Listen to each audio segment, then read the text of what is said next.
Hi, and welcome to this live reading from Finding Bryce, Green Brotherhood SEAL Team 12, Book 1 by Debra Parmley, and this is presented by Itsy Bitsy Book Bits. Chapter 1, Virginia Beach. See you guys at Chick's. Matthew Hunt, Matt, had opened the door, leaned in, and addressed Deisel and RT as they sat at two tables filling out paperwork. It's Keek's birthday, he reminded them. Chick's Oyster Bar Marina was the favorite place for SEAL Team 12 to hang out when they were free to grab a beer and a bite to eat. Many celebrations through the years had been held there, from birthdays to bachelor parties and funeral wakes. Yeah, Tanner Deisel Taylor replied. Then he held up the form he was filling out. When these are done, he laid the paper down again and looked directly at Matt. That was a clean op. Seems like there ought to be less paperwork instead of more, since we acquired the package and never had to fire one round. Matt gave a nod to acknowledge the comment and then said, "You're close to done. See you there." A mostly by-the-book, no-nonsense sort of man dealing with what was his way. Matt wasn't likely to engage in any kind of discussion about how things ought to be. Deisel didn't usually complain about things, but he wasn't in his usual mood today. He filled out one more line and then pushed the form across the table to his buddy, Reed Railroad Tyndall. We ought to be out running maneuvers, not stuck here in the office doing paperwork. Reed hated that nickname and was stuck with it, but Deisel had his own nickname for his buddy and called him RT. Short for railroad tracks is what he said if anybody asked. Tanner didn't mind his nickname one bit. Tanner Deisel Taylor earned his nickname the first week of basic when he showed up with grease stains under his fingernails. Working at his dad's repair shop every week during high school, he despaired of his hands and how the pretty girls would turn him down for dates thinking his hands were dirty. They didn't know a mechanic could scrub his hands and still have stains. Although it didn't take long for his Navy and SEAL training to wash away those stains, the nickname stuck, along with his ability to repair just about any kind of engine, even in the dark. In his mind, it was just another skill, but as he'd only followed in his father's footsteps for 1 year after high school, he was as proud of carrying on his father's legacy into the armed forces as he was of carrying the name.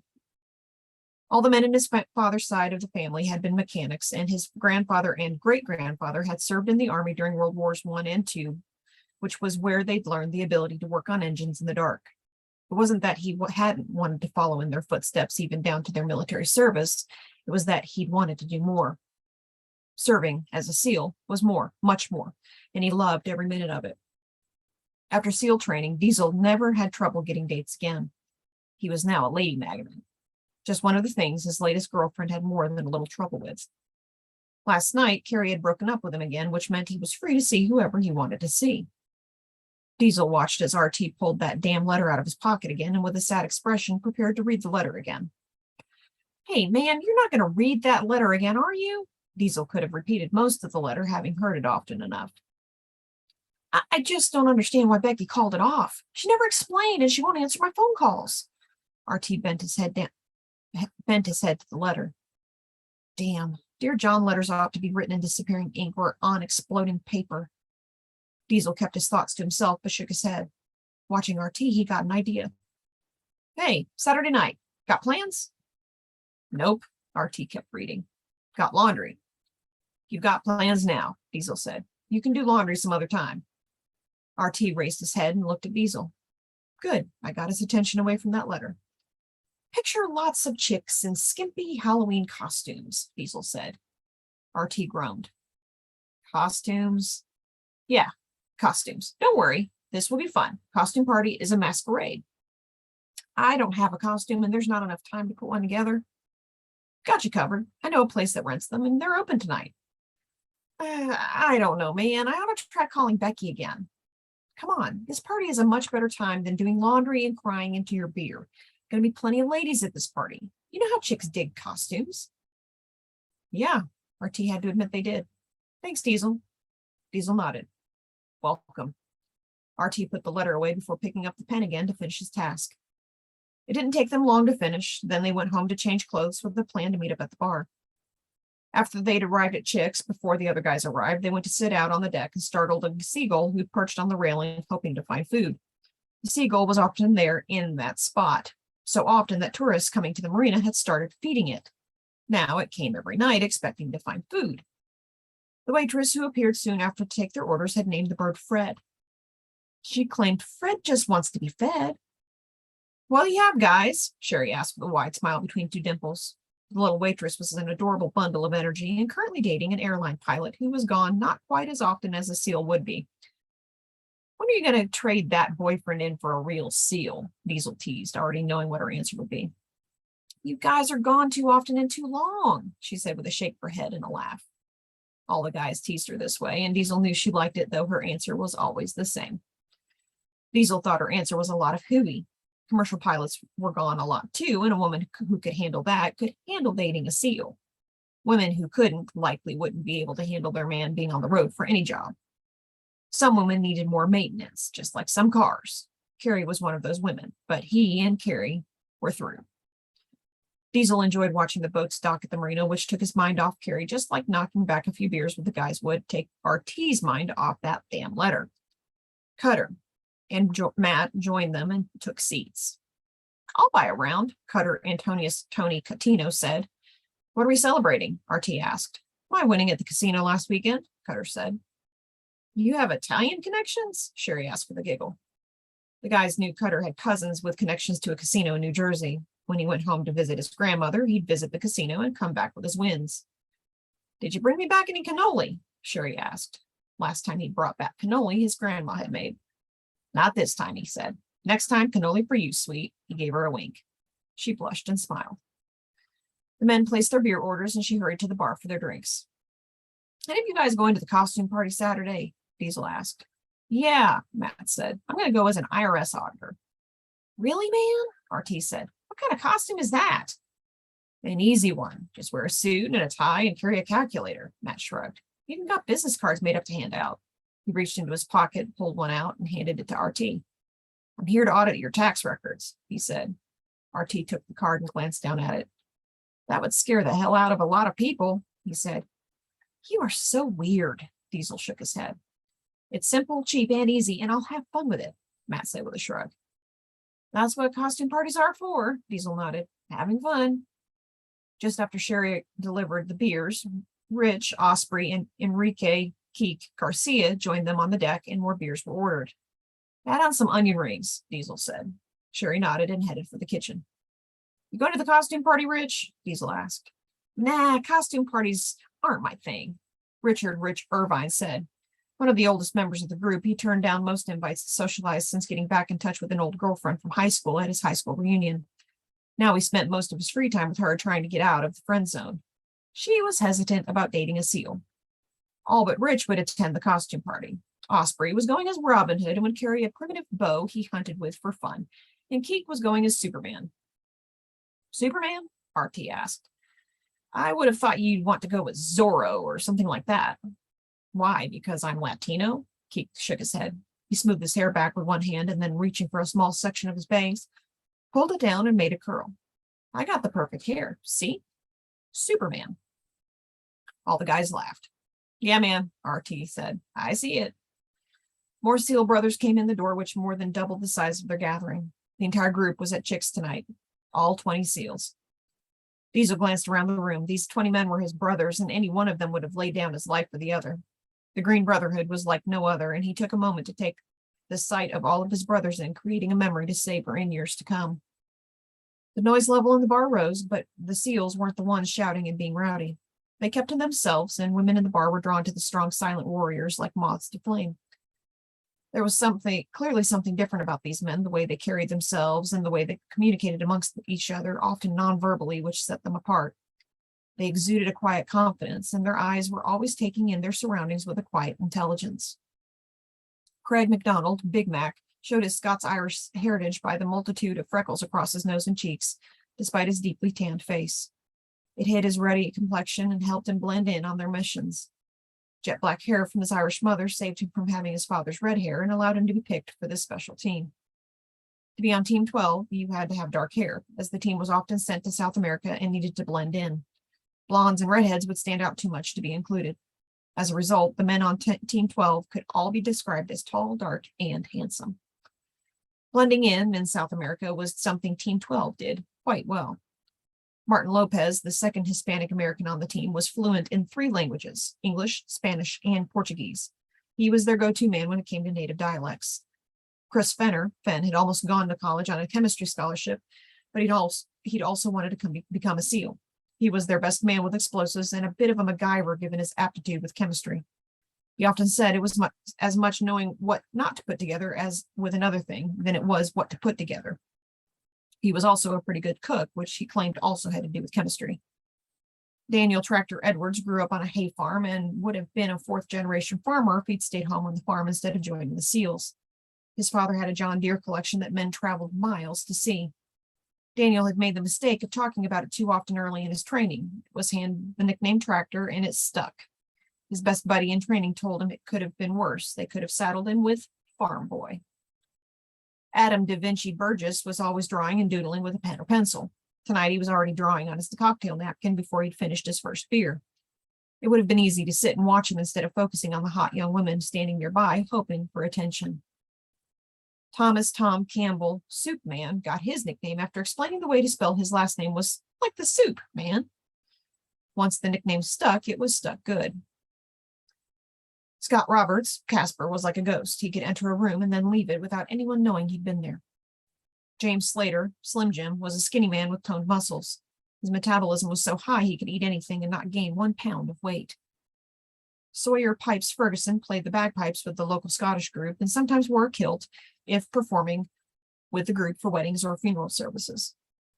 Sam Valente, an Italian-American known as Sammy the Conductor because of the expressive way he used his hands when he talked, was gesturing animatedly tonight, something he did when he drank enough beer.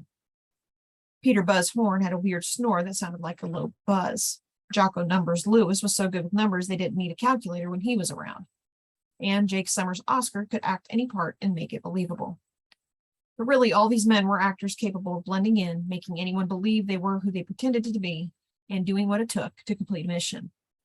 They were a special team of Navy SEALs, one that few outside the SEAL teams had ever heard of. Tonight, they were all at the bar because it was the rotation of their cycle to have them back in Virginia before they cycled out again into the next phase. And it just happened to be Keek's birthday. Beer was flowing, the noise level was rising, and if the good time Keek seemed to be having was any indication, he was going to have a huge hangover tomorrow. Ordinarily, had he been back home with his family, there would have been a large family party with a barbecued goat, music, and beer. After he joined the SEAL team, he continued to invite every one of his brothers to celebrate his birthday, and if they were available, they would join in. Keek was having the time of his life tonight. All the men trained hard, worked hard, and partied hard.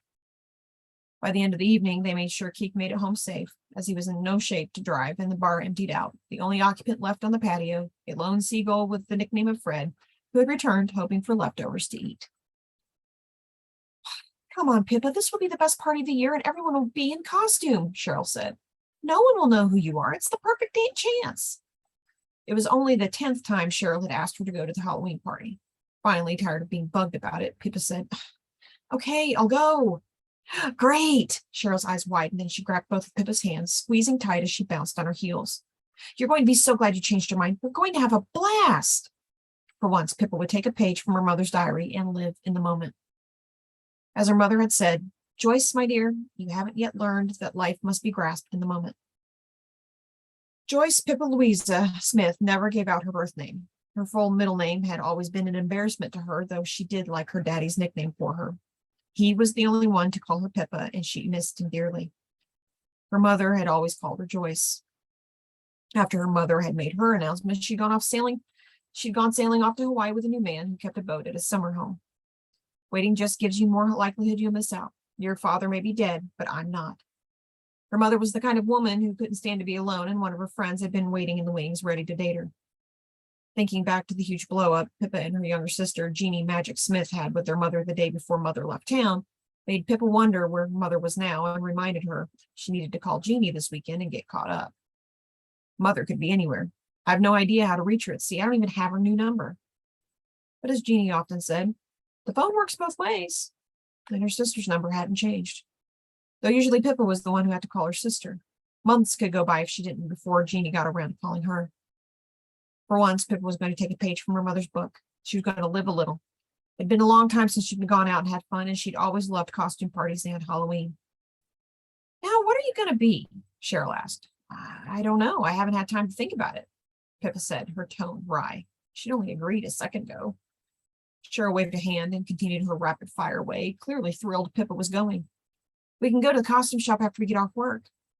Okay, Pippa said. Masquerade party seemed safe enough. It was unlikely that her ex would be there. She moved several states away from Stan Nitty and hoped to never see him again. After work, they headed to that magical place, a store which sold costumes and decorations for Halloween.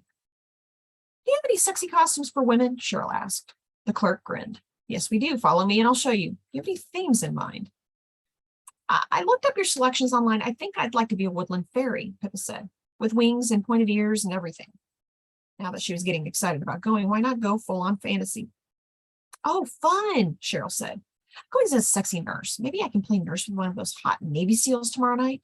Is your costume going to be sexy? Well, Pippa considered the costume she remembered from the website. It's short and shows a lot of leg and a lot of cleavage. It's also cheap, which I need. I don't have much budget for a costume. Want me to help you with your makeup and hair? Oh, would you? That would be awesome. Pippa knew Cheryl was good at doing hair and makeup. Yeah, I'll come over an hour before and help you get ready, Cheryl said. Thanks, Cheryl. As she did every day, Pippa thanked her instincts for bringing her here to Virginia. Her sister had been only too willing to give her safe harbor when she'd needed it, and she lived just an hour away. No problem, Miss Pip. Pippa wrinkled her nose. You're not going to call me that at the party, I hope. No, I'm not going to call you at all till we agree it's time to go home. We're going to circulate as single ladies so the men will be more likely to approach us. Cheryl winked. Oh, right, Pippa nodded.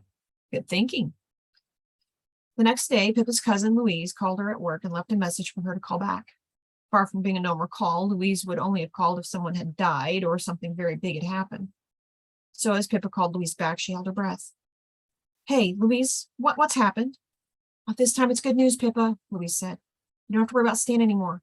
He's been sent to prison for 3 years, felonious assault. He beat up a guy in a bar. That was bad enough, but then he went back and beat him some more. The guy was hurt bad and they had to call an ambulance. Stan claimed it wasn't his fault and the other guy did this and did that, but everything was caught on the bar's security cameras. And it didn't hurt that they had pictures of the bruises he left on your neck, or that you have a restraining order out on him already on record. He's obviously a violent and dangerous man. I'm so glad he's been sent to prison and won't be out for a long time. I couldn't wait to tell you. Pippa breathed a sigh of relief. Stress began to drain out of her body.